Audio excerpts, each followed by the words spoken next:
Online জুয়ার একটি বড় গ্যাং বা গ্রুপ তাদেরকে আমরা চিহ্নিত করেছি এবং তাদের যারা অনলাইন জুয়ার সাইট পরিচালনা করে বিদেশে কোটি কোটি টাকা পাচার করছিল এবং প্রতিদিন এই অনলাইন জুয়ার মাধ্যমে প্রায় 2 কোটি টাকা তারা গ্রাহকদের কাছ থেকে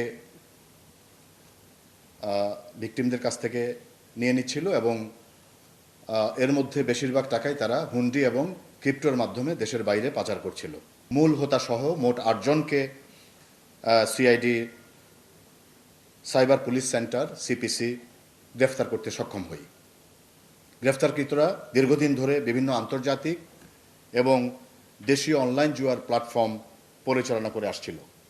এসব সাইটে জুয়ারিরা মোবাইল ব্যাংকিং সেবা, বিকাশ, রকেট, নগদ, বিভিন্ন ব্যাংক অ্যাকাউন্ট এবং ক্রিপ্টো ওয়ালেট ব্যবহার করে অর্থ লেনদেন করত। পরবর্তীতে অবৈধভাবে অর্জিত অর্থ ক্রিপ্টোকারেন্সি ও ডিজিটাল হুন্ডির মাধ্যমে বিদেশে পাচার করত।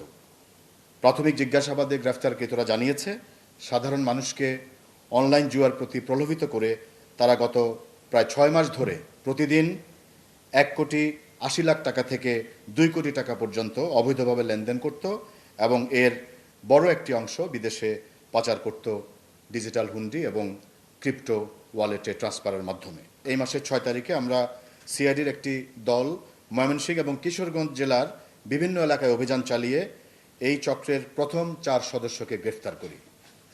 প্রথমে গ্রেফতারকৃত এই 4 সদস্যের বা আসামির দেওয়া তথ্য মতে এবং সাইবার পুলিশ সেন্টারের আমাদের যে 24/7 অনলাইন সার্ভিলেন্স যে ডেটা আছে সেটা নিখুঁত বিশ্লেষণ করে আমরা গতকাল 16 তারিখ 16/5/2026 নরসিংদী জেলার পলাশ থানা এবং ঢাকার ধানমন্ডি এলাকা থেকে অভিযান চালিয়ে আমরা এই চক্রের আরও 4 জনকে গ্রেফতার করি এবং আমরা তাদের কাছ থেকে বিপুল পরিমাণ ডিজিটাল ডিভাইস, গুরুত্বপূর্ণ আলামত জব্দ করেছি। আলামতের মধ্যে রয়েছে 13টি মোবাইল ফোন, যার মধ্যে প্রথম অভিযানে 7টি এবং দ্বিতীয় অভিযানে 6টি মোবাইল ফোন উদ্ধার করা হয়। এছাড়া আমরা সর্বমোট 20টি সিম উদ্ধার করি এবং প্রথম অভিযানে যে 2টি সিম আমরা উদ্ধার করি সেই 2টি সিম হচ্ছে বিকাশ এজাহারভুক্ত বিকাশ এজেন্ট সিম এবং দ্বিতীয় অভিযানে আমরা 18টি বিভিন্ন অপারেটরের সিম কার্ড উদ্ধার করি। প্রাথমিক জিজ্ঞাসাবাদে গ্রেফতারকৃতরা অনলাইন গ্যাম্বলিং, ডিজিটাল হুন্ডি কার্যক্রমের সঙ্গে তাদের সরাসরি সম্পৃক্ততার কথা স্বীকার করেছে।